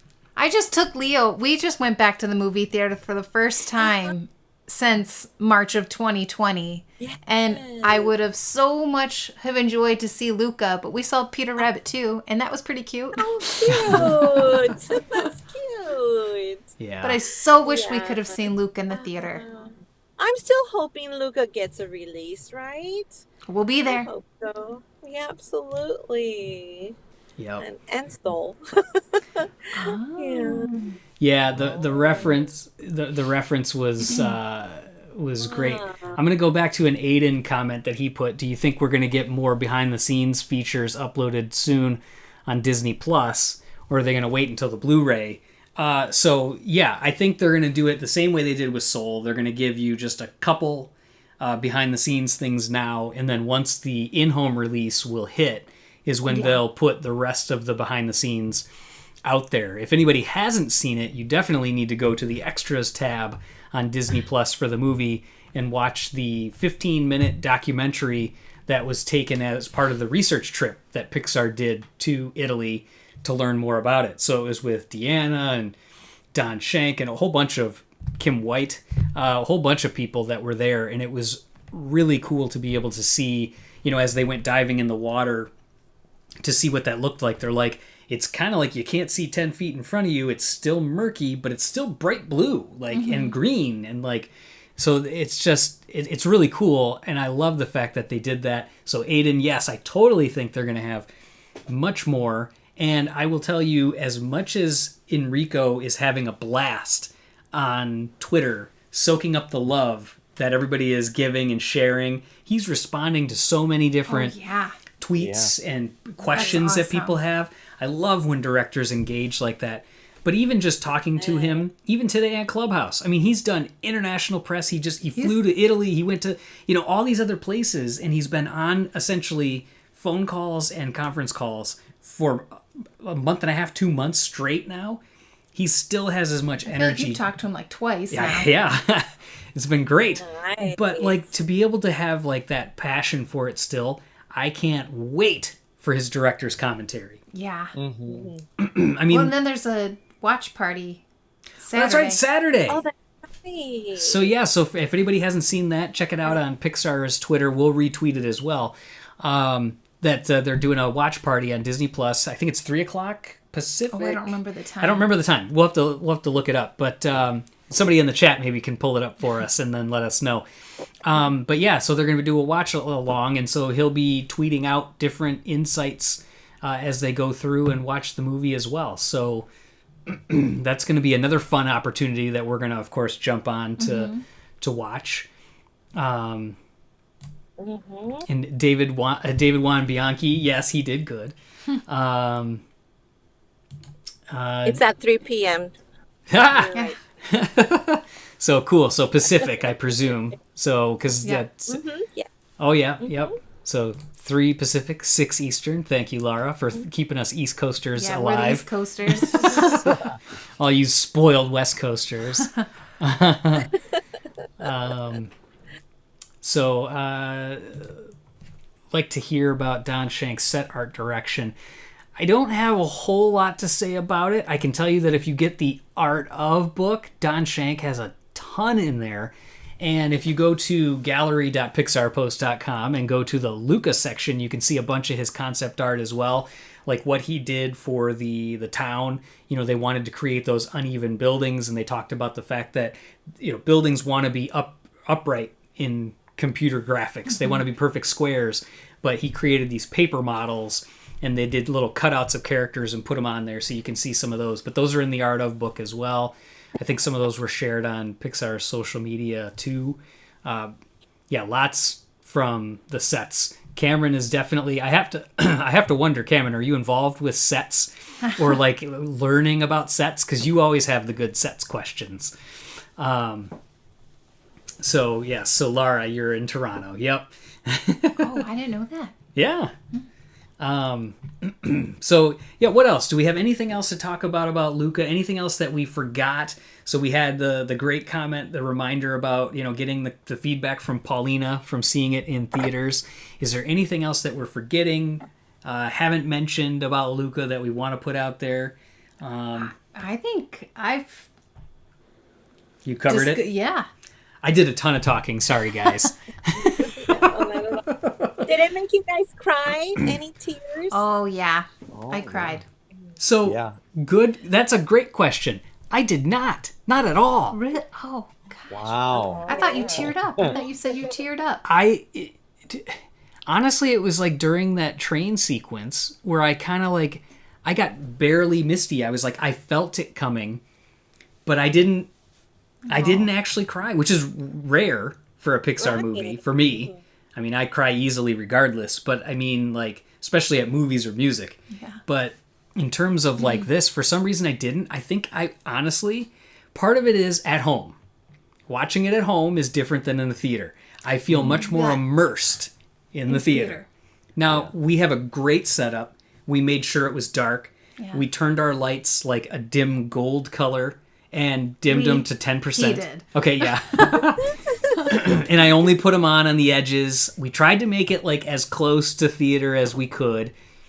We didn't get up, we didn't pause it or anything like that. But I still don't get the same immersion as when I'm not in the theater. But I did cry at Soul at home. Yeah.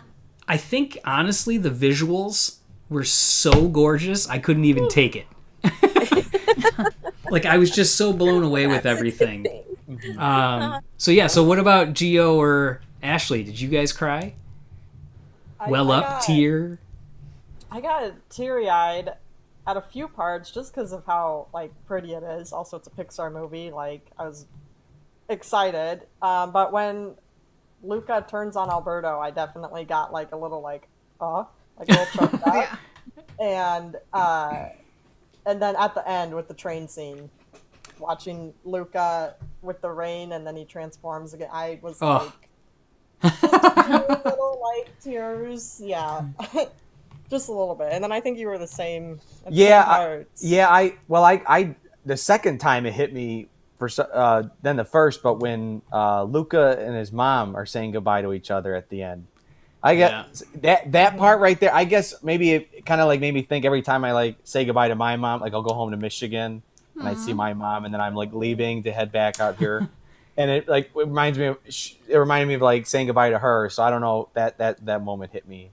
Do you feel that emotion when you come visit us and you say goodbye to us? Absolutely.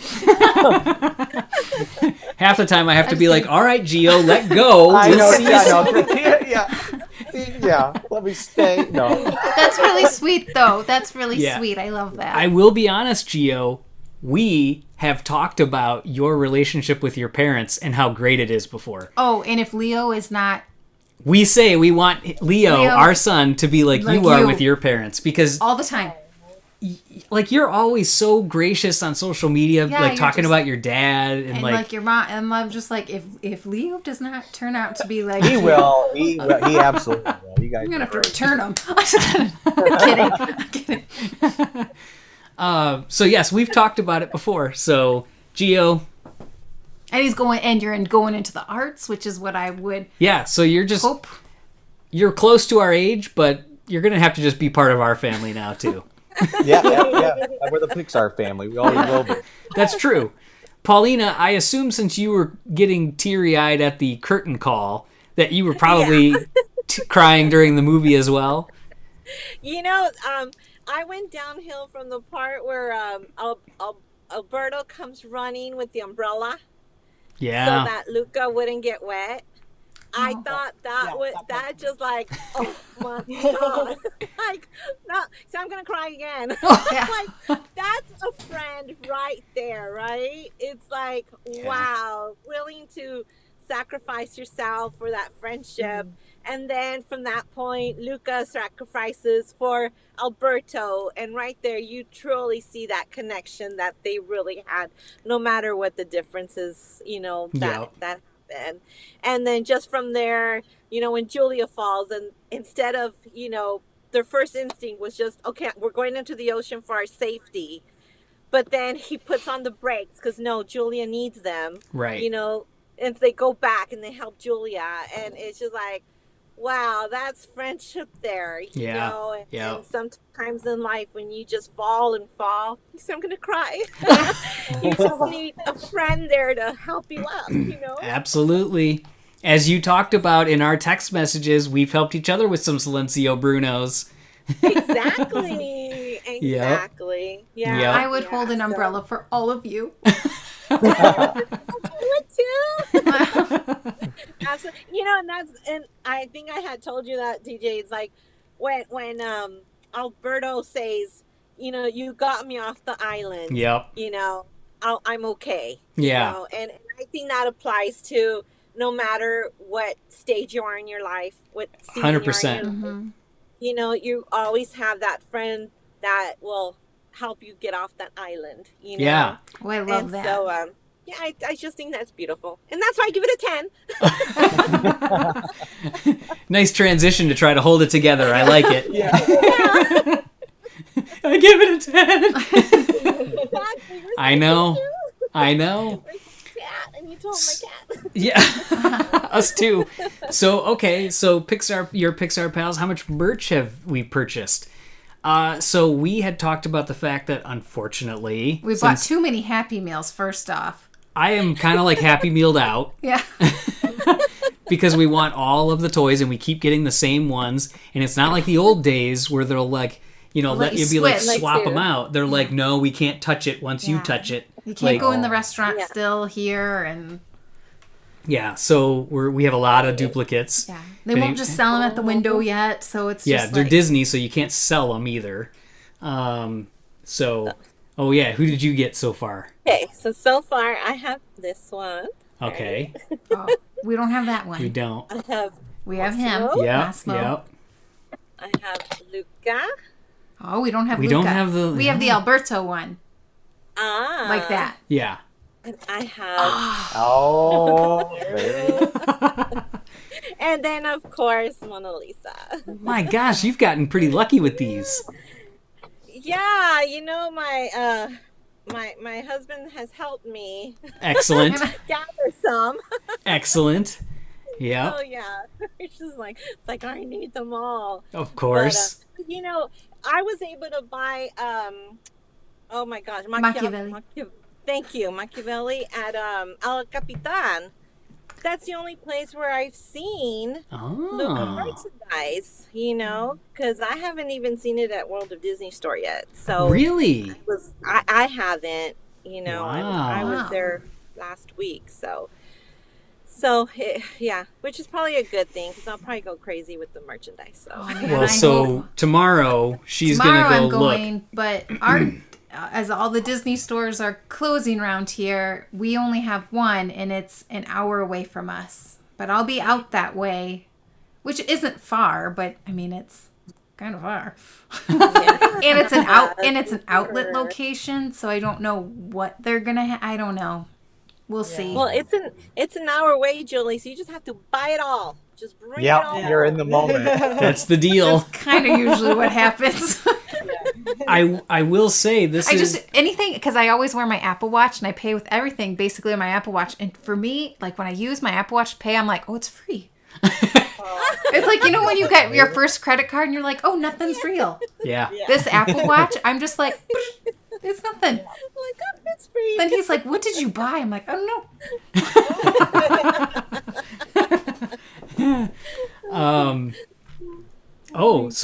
So World of Disney at Walt Disney World just got them a day or two before the movie. Okay. Oh, I'll be at Disney World Well, in August. yeah, in August. We'll get them before then. Yeah. So unfortunately, we don't have too much outside of, to answer the question about how much have we bought merch-wise, we don't have too much yet. We were waiting for this excuse for Julie to have a reason to be going out to that side of town more because she's helping out her mom. Yeah, And my mom. so she's going to be out that way, so she's going to go there as well. So we'll probably have a lot more tomorrow. If not, we do know about some upcoming good deals that are going to be on shopdisney.com. That's So- when we will buy them all. So if we don't get them tomorrow, we'll be getting a whole bunch online. But I do need more for the stores too. A lot of it, like it seemed like the toys were always hitting like right when the movie came out. Yeah, And these are- and these even are- now, Yeah, go ahead, Giovanni. even now the Funkos, looking for those, you would see the Funkos. I mean, way ahead of the movie's release, and I've only found Julia, and even like pre-orders are still waiting to ship. It's just very interesting how Yeah. how long it's taken to kind of find them in stores. So Even the Mattel stuff, I don't think it's till July. Correct. So July for a lot of the Mattel, they've been wavering on the dates as far as when it officially is, like beginning of July, mid-July, early July. And then that Amazon exclusive set where it comes with the Vespa pieces that you can put together and make a Vespa, and it comes with Alberto and Luca. That one's September. So that one is interesting that it's September. I have to assume that based on when toy production would have started is COVID related. Mm-hmm. I have to assume that everything is backed up. Yeah. That's the only thing I can think of. yeah, That's true. Oh, One of the- Candy is talking about the crew gifts. Ooh. So One of the greatest crew gifts I saw, though, which is the maquette of the goatfish that people are doing. I saw the crowds one because I think it's a different goatfish for every department. yeah. Oh, my So word. yeah, there's the goatfish, there's the hat, there's the Julia's Hat. like Oh, that's awesome. And then The- they the did skull cap that they she did has. the like the Italian box of food, Right. like that had the portoroso and stuff on it. Mm-hmm. And now a blanket. I haven't seen the I blanket. have not online. seen the blanket yet, so yeah. Oh, But how we neat. were talking I missed before that this, shop. like, I need Pixar to open up again because usually we get to go to the studio and I get to raid the studio store. I don't even have, we don't have Luca No. shirts. Yeah. Usually we have Luca shirts. Yeah, usually, yeah. We're wearing old Pixar merch. I just have straight black on. Let's see. Yeah. The last time we went was I was there for Onward, and that was Halloween of 2019. Yeah. Is when I was there. I was there October 29th and 30th. Yeah. Yeah, I took the red eye home so you could still make Make trick or treating on Halloween. yeah. Well, thank you, Candy. Oh, the maquettes are so awesome. Yes. Gosh, I would. Oh, I love them. So we got one of the boxes from Italy. That was from Disney. That was from Disney. That was really cool. I ate some more of the pasta tonight. Nice. With different sauce though. Yeah. Yeah. And Cameron, can we interview more employees? Okay. We actually have a lot of interviews. Yeah, that we have a whole bunch of stuff backed up. We're we actually need going to be bring back our podcast. the podcast needs to officially be back. Nice. You guys, it's just so hard. I started working at Leo's school, and it's just like you changed jobs at the beginning of this pandemic. It was just like craziness. Yeah, Yeah. we had to take a step back. Plus, I can't talk about the other reason, but there's other reasons. Yeah, you're doing. It's stuff for our website. So it's more stuff that's coming for there as well. That Time consuming. that's very time consuming. So hello, Lee Night Studios. But yeah, so And we usually do our podcasts at like midnight, 1 o'clock in the morning, and I just can't stay up that late anymore. too old. I hit 39, and I was like, Grandma over here. No, I was like 10 totally, o'clock bedtime. totally kidding. No, it's true. Let's see. Oh, so yes, podcast. Yes, we got you, Kel. Cameron had said about the interviews. Yeah, we can post and will be posting the videos of our interview with Enrico, Emma Berman, and a couple more different things that we have as well that'll be coming up. You sent. So Josh, you sent us a picture. I hope that wasn't like from a while ago and I missed it, because then I'd just be a jerk not responding to you. No, I think you just sent it. Oh, yeah. Oh, that's cool. Oh, yeah. So, Laura, looking forward to the podcast and waiting patiently with your reasons in mind. Laura, I think I gave you a hint already. Oh, that's an awesome blanket. Oh, yeah. Here.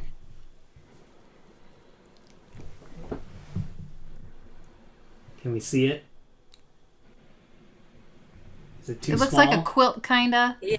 Oh. Uh-huh. That's pretty cool. They're on a Vespa flying With up to the fish. Yeah. Oh, man. Yeah. Yeah, that's cool. Very Love all that nice. stuff. I mean, it's definitely like, I think any long-term project that you're on like that, you need to give employees something to show the appreciation for how long they've put on it. I mean, it's just it's a long run. Giovanni knows the grind. Yeah, right. Yeah, you like. Yeah, it's nice to get something, right? That Yeah. pretty proud of them. And go, that was an amazing time. Yeah. So okay, I think we're good, I right? think we're good. Fantastic. Well, this was a blast. Yeah. I appreciate the chat, everybody in the comments. Apologies for the Candy saying it's like sleeping bag material. Apologies we didn't have our glockenspiel Our sound effects. or bike horn. Next time. Great. I used to actually do that one all the time when I was a kid, and I would drive my sister crazy. Oh my! That's really good. You're not holding. Don't invisible- get him. Don't encourage him. Don't encourage him. So yeah, sound effects were my jam growing up, and which is why I always wanted to do voiceover work, because at that time it was like more like the slapsticky silly stuff. Now it's like you just want to be more like straight down the barrel kind of thing. Okay, last question. We would like to see Luca in representation in In the parks. parks. Yes, absolutely. And Absolutely. you live in Orlando, right? I think he's in Orlando, right? I'm pretty sure. Yeah, I think so. Yeah. I don't even think Ian and Barley are in the parks anymore, right? What the heck?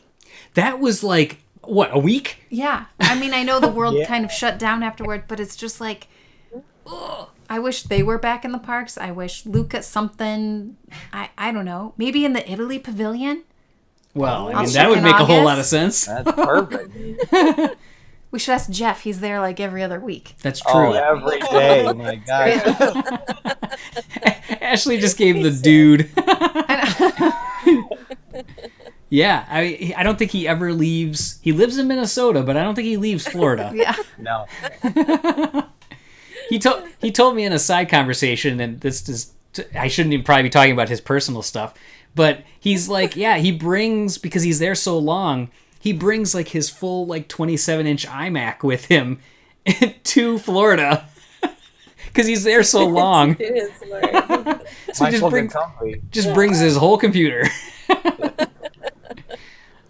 So yeah, we do need some park representation in some way. We need food at one of the restaurants. We're gonna need like a Luca, inspired menu Yeah, I'm item. surprised there's not even like a Luca cupcake or something.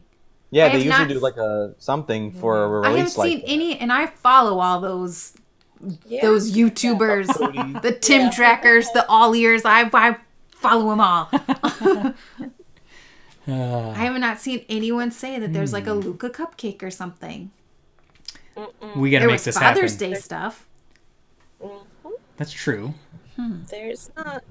Where can we put Machiavelli at the park? Oh, he won't be at the park. I need like a stat. We'll just name one of like the feral cats that eat the mice. Yeah. They have like that little Figaro in Fantasyland that just like sits up on a windowsill. They should put just something like that. Nice little. I want a judging one that like at certain times will like growl at you. Yeah. So, all right. So I'll throw a couple of these up here as we say our goodbyes. Thank you everybody for joining us. It was an absolute blast. Next time we'll certainly have more discussions coming up. I presume our next will probably be, Turning red. well, I think the next thing we'll probably Monsters? discuss will be Monsters at Work. Now again, Yeah. we're threading a very fine needle there. Pixar didn't produce it. No, Pixar is not involved. they're just But Pixar characters. but it is a Pixar property, and Monsters. I Gotta think talk. Yeah. I think I want to talk about Mike and Sully. Yeah. So I think we'll be doing that. We'll be doing that conversation probably next. I was actually wondering, should we be doing like a weekly wrap up after each episode? Ooh. Like a chat about what's happening among Mift and the crew. Maybe. Yeah. Yeah. Okay. Well, thank you again, everybody. Until next time, you know what to do, right? Giovanni, what do we say? He's like, What- After all these years, I blanked. Ashley? Oh my, Paulina, save us! I can't come up with it right now. You you say it do with it. such a. yeah, you say it, because I don't like when you say it to me, and I know what it is. I know she does it wrong. Yeah. I'll like quiz her on it sometimes, and she's like, "What?" What? I don't know. Well, in the meantime, you guys know what to do, right? Be sure to stay tuned to PixarPost.com all week for the latest Pixar news. Bye.